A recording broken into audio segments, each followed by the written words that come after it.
Yeah, testing. So, hey guys, I'm Amir Alawi, the Global Marketing Director at Coins, and we'll be introducing Christine Lim, our Director of Global BD. And yeah, we have a lot to dive into. Let's get started. Okay, let me introduce myself. Hi, everyone. Nice to meet you. I'm Christine Lim, the Director of Global Business Development here at coins.ph. So, just to quickly talk about my background, I am coming from the crypto VC. So, that's where I used to work with very closely with the projects and investors across different sectors. And at coins.ph, my role is a bit different. So, I'm sitting at the intersection of the crypto part as well as the local users. So I first work on the listing and ecosystem strategy, where we decide which global projects that we want to bring into the Philippines market. And secondly, building more partnerships across Web2 as well as Web3 players. And lastly, working really closely with the marketing team for coordinating campaigns. So I can translate all this into real benefits for users, whether that's for better access, lower cost, or just more practical use cases. So yeah. Yeah, thank you for that. And there are very few women in crypto. And also, like maybe people who are looking at you might think you're Filipino. Maybe you can share a little bit more of yourself and more of an icebreaker for the audience too.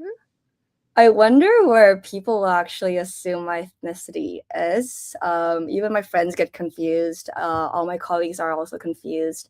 So my background is I was born in the States, but I'm ethnically Korean. However, I also used to live in China. So yeah, a bit of all Asia over there. And I'm currently based in Hong Kong. So yeah, Yeah. there's that. Love that. We are like pushing for such like a global team and a lot more people are joining coins and this is part of our rebrand initiative. So, yeah, let's get into the AMA. So, for users who are new to crypto and they're asking like what's Tether USDT? And there's also USDC, but maybe you can share for those who are not like crypto native what that means and what is Sure. it. Okay, let's be really simple over here. So people would say like USDT, USDC, or etc. And there's like Tether, Circle, all these big names. So stablecoin basically is an internet dollar, I would say. And there's a company like Tether and Circle, and their stablecoin is Tether's USDT and Circle's USDC. And let's just talk about Tether right now. So Tether's USDT is basically world's most widely used stablecoin, and it's pegged to one on the US dollar. So meaning one US dollar equalized to one USDT. So the simplest way to think is just that it's basically a digital version of a US dollar that moves all across the internet. And many years, stable coins like USDT have quietly become the default way of moving money or moving dollars online. And they've been used for different reasons, right? Like remittances or trading for crypto, all these tokens, or just even savings. So, yeah, if you think banks are like a post mail, then Mhm. USDT is like I would say like WhatsApp or like an iMessage or like an email. So it's basically the same value, right? But then it's just completely different speed. And it's more like how fast and easy you can actually interact with. Yeah, and it's pegged one to one to the US dollar for those also who are still like asking about that. Yeah. And yeah, question is like, why should people pay attention to stablecoins, especially in the context of remittances? And how's it helping to bring down costs? So as I like mentioned really like quick, stable coins basically is like an internet dollar, right? So if you think about it, it can solve real everyday pain points. I personally use traditional remittance before because I'm Korean. My parents are based Mhm. in Korea now, but I lived in different cities. So whenever I need my money from my parents, they would have to send it. And if you think of the traditional way, it's pretty slow and expensive and stressful. You have to go to the bank or remittance center. You have to fill out the forms. The fees are quite high. So if you're sending a large chunk, then the fee gets even higher. And you also have to wait 3 to like 5 business days. And if you think about it, during that time, your money is in limbo. I don't have the money. my family doesn't have the money, it's just kind of stuck in the system. And even though it's, it's going to be safe, it just doesn't feel safe. Like you get anxious about that. So Mhm. stable coins allow near instant transfers, 24/7 availability. So you can send it like in the daytime or like nighttime, or like when it's urgent, midnight, you can just go for it. Significantly lower fees. So there's no worries that you actually have to consider when it's coming from like the money wise or time wise. So what's important to really understand here is in Asia, Asia really is like a leading stablecoin usage over here. So there's around 30% of active wallets globally in Asia. And in 2024, the region processed roughly $1 trillion dollars in stablecoin flows. So this isn't about speculation. It's about more like people actually getting paid. We don't have to worry about the FX risk, and we can actually send the money to our families very efficiently. Yeah, I love that. And I grew up in the Middle East, so I didn't specifically send anyone money or receive money, but like a lot of like the Filipinos and foreigners around me had to send money like during payday and like the weekend. Like not just like the fear and the anxiousness of the 3 to 5 business days, but also the like you need your money. You want to spend your money right away, like not just the person who's receiving and sending, but the convenience of having it like really fast and not having to line up physically at these remittance centers. No, exactly. It's like you don't want to, you order something and you don't want to wait for the package forever. You just want it now, like as if you're just buying it from the store. So I think that's the main difference. Like if you prefer the traditional way, go for it. But if there's a faster and more efficient way, why not use that tool, right? So I think that's something that I always tell people about. Yeah, and I think more and more the traditional way is bridging over with Mm, blockchain technology and like stablecoin is like helping to improve the process, not replace the process. yeah. And yeah, can you share a little bit about like why how can OFWs or how can people like send money and like how it works? So technically, everyone has an access to stable coins, right? And especially for OFW, it's supposed to design to feel really simple. So overseas worker can send USDT from anywhere in the world as long as you has an internet directly. We're repping coins.ph, so I'm going to talk about coins.ph wallet, right? So they get the USDT and they get the address of the coins.ph wallet, send it, then instantly you will see the money on your app. And once the money arrives, the recipients, whether that be yourself or your family members, they can just instantly convert it to PHP inside the app. Um, and yeah, like there you go. You have your money here.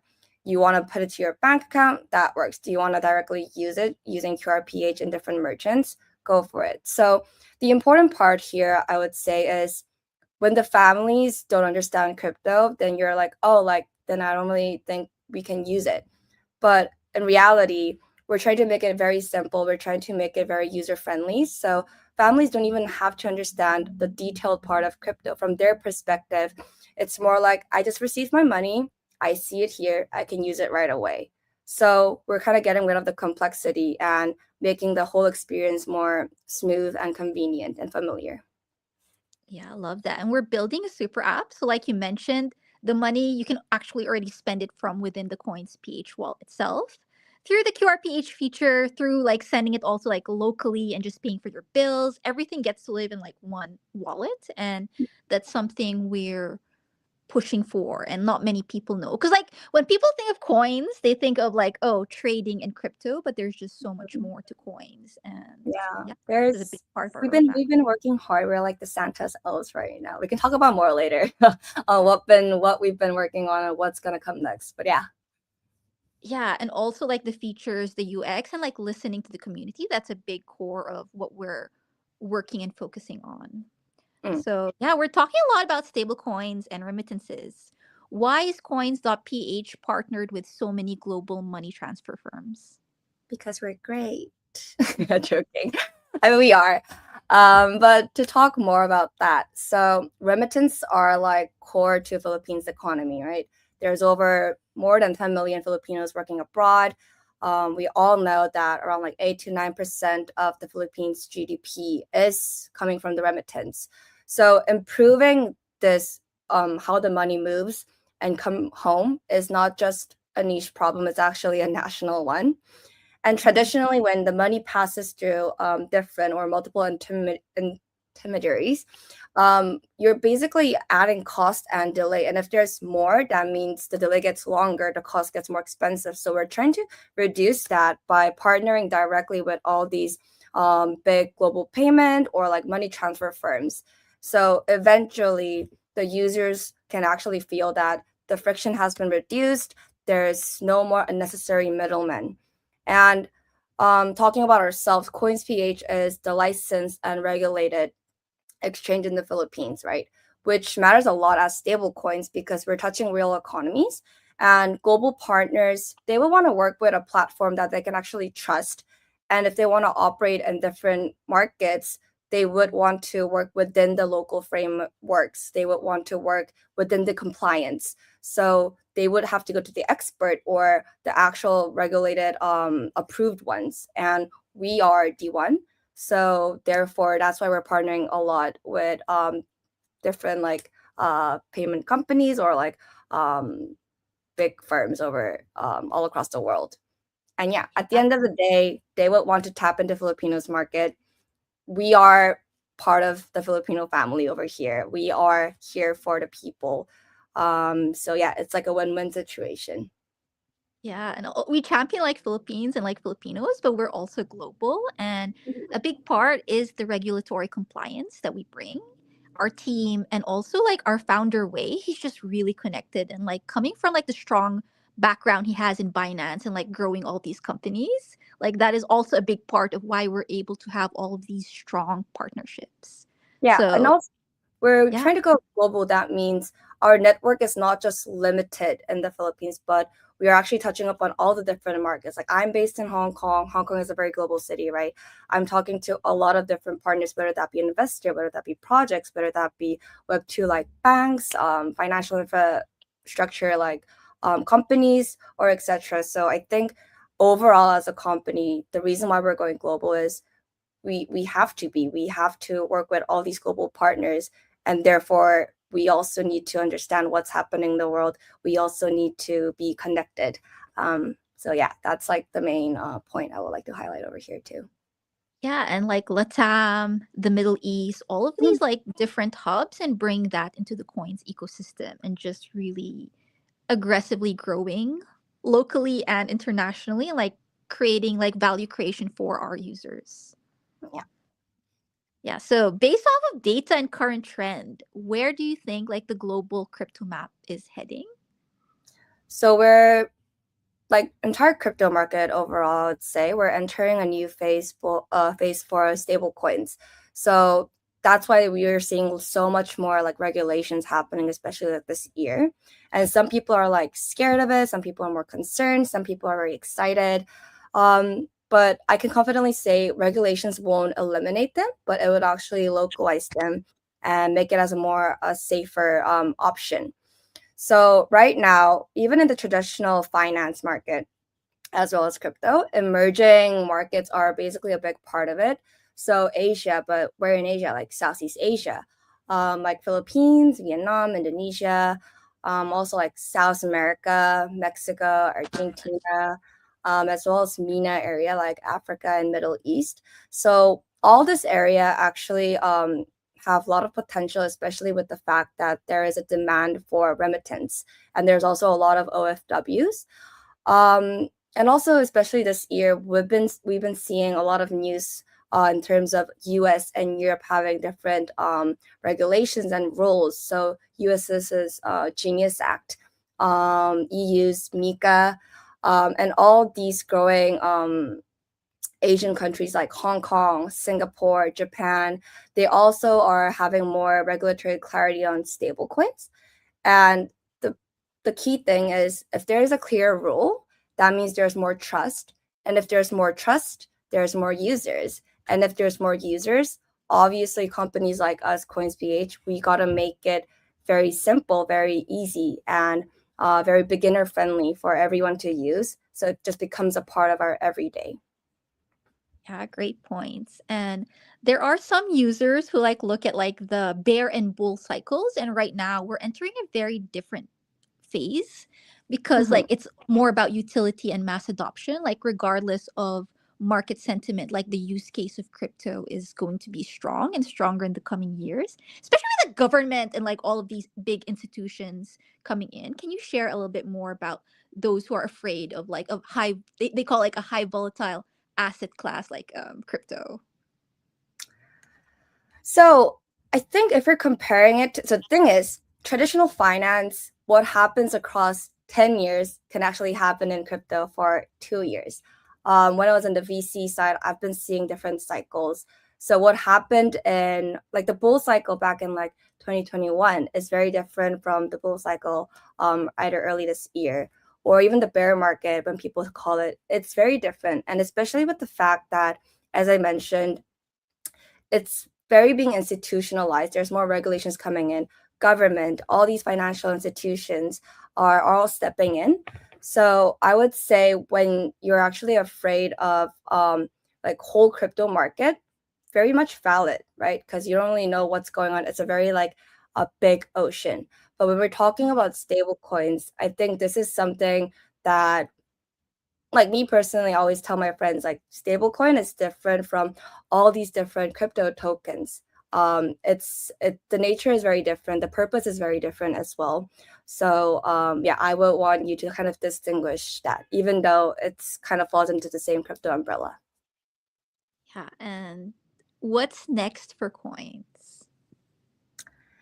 We've been like Christmas, like we're like the elves in the Santa house, literally.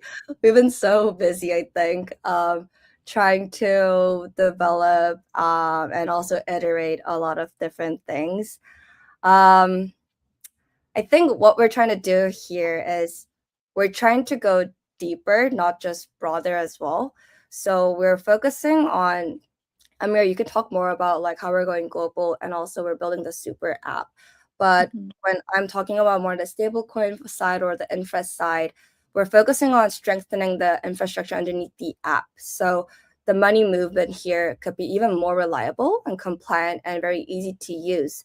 So I'll be really specific over here since the topic mainly is about stablecoins. So we do have a lot of partnership with different parties. And when I would talk about stablecoin partnership, there comes our like partnership with Tether. So Tether is the largest stablecoin issuer globally. So working with them very closely helps to ensure the liquidity part and reliability and users accessibility who rely on USDT today. So that's why we're trying to see like what are some incentives that we can create and translate into campaigns so user can actually get incentives from it. So we're kind of working on those, and we're also working on a lot of different partnerships that we'll be announcing next year. So please stay tuned.